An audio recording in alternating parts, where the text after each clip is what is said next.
including To Kill a Mockingbird with Gregory Peck, and Inherit the Wind with Gene Kelly, who plays a hotshot reporter from the Big Apple. And that, my friends, is where we're going right now. New York, New York! We're in the middle of the big city, y'all, the center of Manhattan. But it doesn't have to be Manhattan. We could turn it into any city. It could be Chicago. It was in the Blues Brothers and the Sting.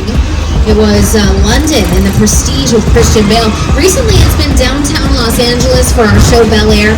But right now, you're seeing some leftover set decoration from a production that was out here yesterday. I can't tell you anything about this production, but you see the BA on the windows. There's also some signs up here to the right-hand side of the tram. You're going to see in just a moment any of the window decor. That was all done for this production that was here yesterday. This used to be home to a pretty famous studio tour attraction, though. You might remember it. Here's the star of 2005's King Kong to tell you more about that. Did you know the Metro sets were once the home to Hollywood's biggest star? Right here is where the original studio tour King Kong attraction resided from 1986 until 2008. He stood 30 feet tall and weighed in at 13,000 pounds. Over the years, millions of guests got to meet King Kong face to face as he shook the tram. So close you could feel his hot banana bread. Yeah. Alright, folks. Let's get out of this concrete jungle, because I gotta get you guys to the real jungle, okay?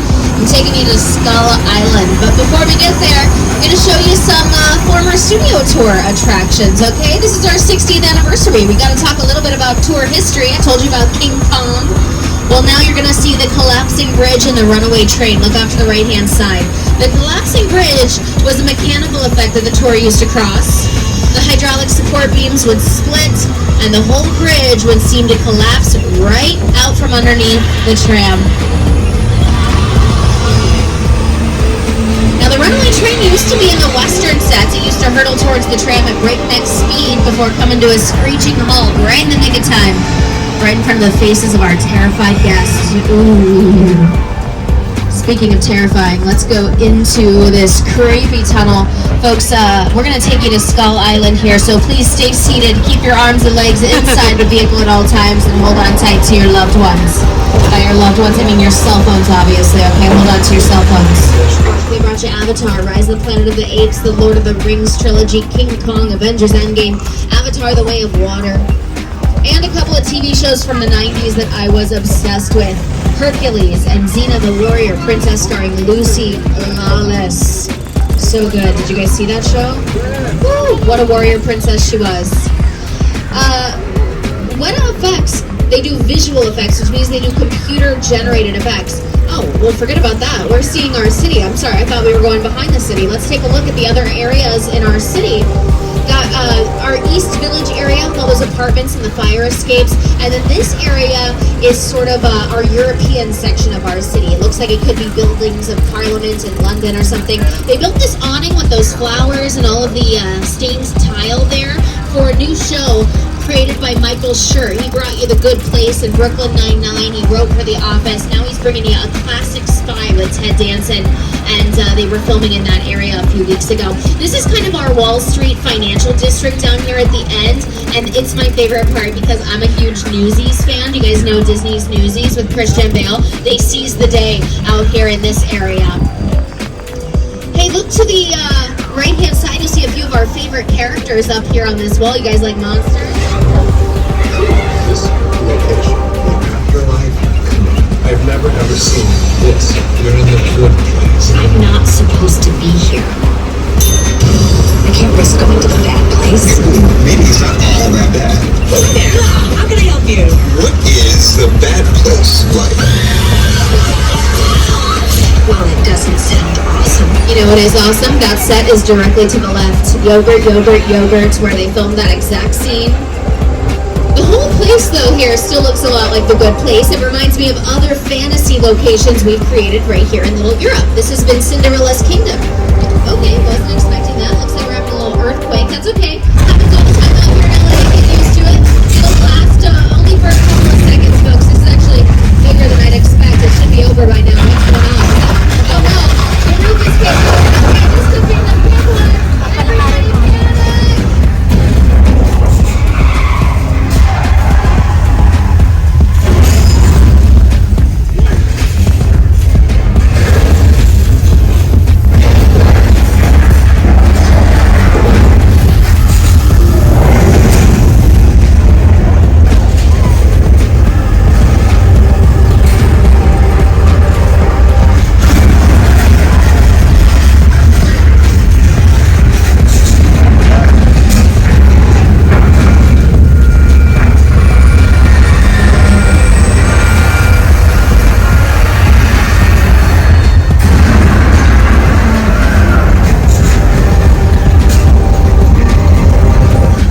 Jaws from Steven Spielberg, of course.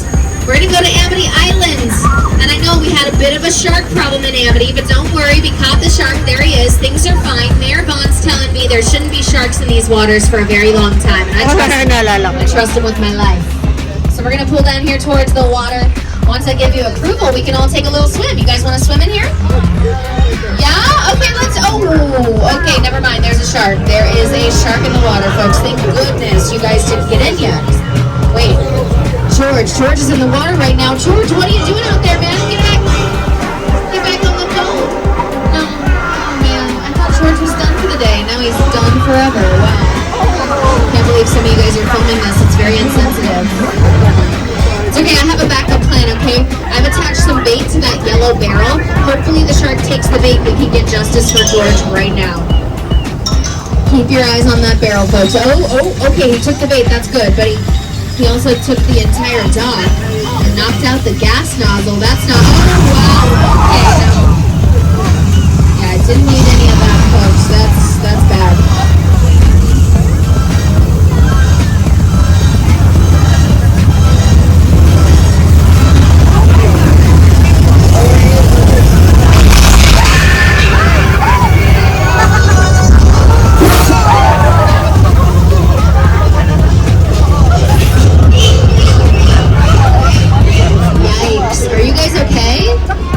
Is everyone here and accounted for? Anybody missing? Raise your hand if you're missing. Only if you're missing. Found you, that was easy. Found you, and you. You're safe now. Relax. Everybody else is here. Okay, excellent. Folks, that's our mechanical shark, Bruce. He's awesome. He's a mechanical effect, technically, which is a form of a special effect. You actually saw a lot of special effects out there. Fire, water, mechanical sharks, those all count as special effects. And we use special effects for a bunch of different reasons in movies and TV shows. Sometimes we use them to create weather on set. And I know a guy that loves the weather. Today's show co-host and weather anchor, Al Roker. Time for my favorite part of the tour, weather. When it comes to film and TV, it is truly a special effect. In fact, We might create a rain sequence on camera. We got some thunder, some lightning. Let's start up the water, shall we? Ready? And wait for it. Action. Yeah, this is how we make rain for the movies, folks. We're using a very complicated, very intricate system. It's called a sprinkler. Maybe you've heard of it? Yeah? Shoots the water straight out and up. That way it falls back down as naturally as possible. And now we have a storm. If we wanted to film this rain, we'd have to bring out some better lighting equipment. If you don't light rain correctly, it can make your picture blurry. The trick is to backlight it, light from behind the water. Then it shows up nice and clear. Do you see where it's backlit naturally by the sun here by the bridge? It's where we get the best picture, right? Now the only problem is we never figure out how to turn off the rain in time to prevent the flood. So look out, folks. The flash flood.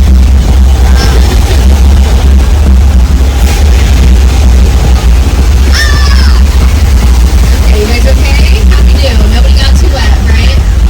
Here, if you got a little wet, I'll make you feel better because Paul Giamatti just got really wet in this scene. Now, as we watch Paul Giamatti get annihilated by this flood, hey, close your mouth, Paul. We're gonna climb the hill, and you're gonna see our Jaws Lake again. You know who helped us design our Jaws attraction? Steven Spielberg himself. That's why it's so awesome.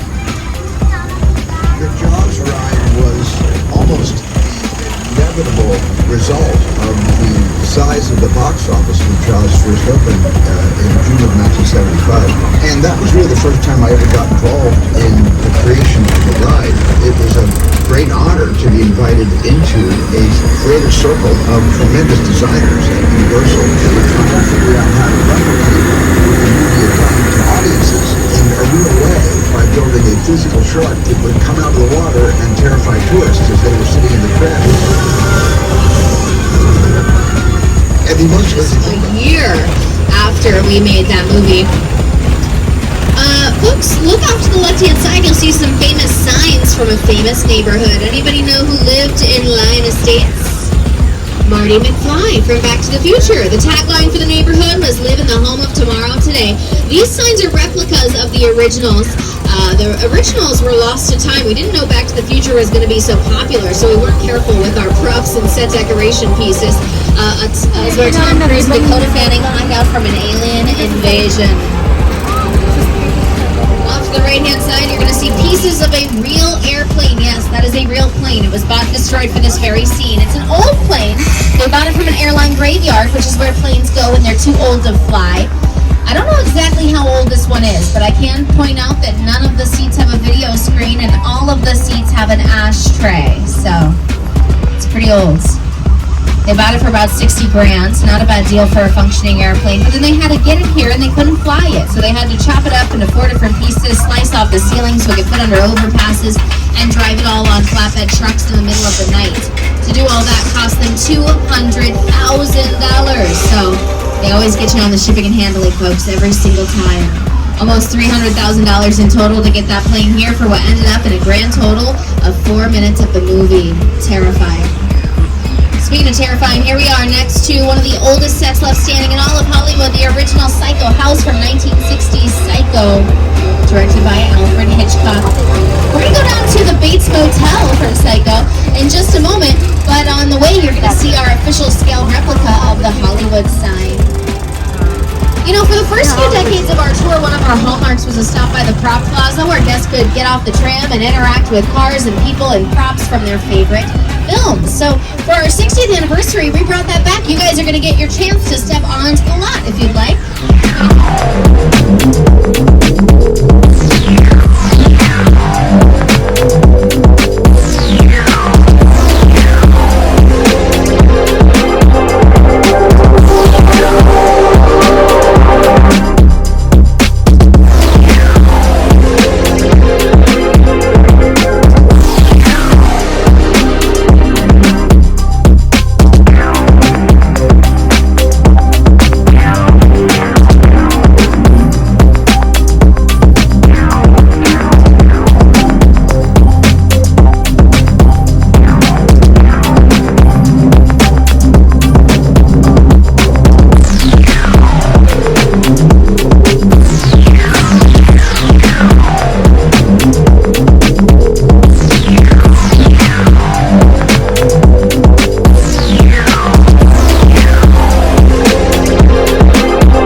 And where the other? Roman Pierce, FBI, don't move. Neil, That's right, party's over. you know how long I took to iron this shirt, dude? I'm not. You're under arrest right now. Ladies, let's back up a little bit.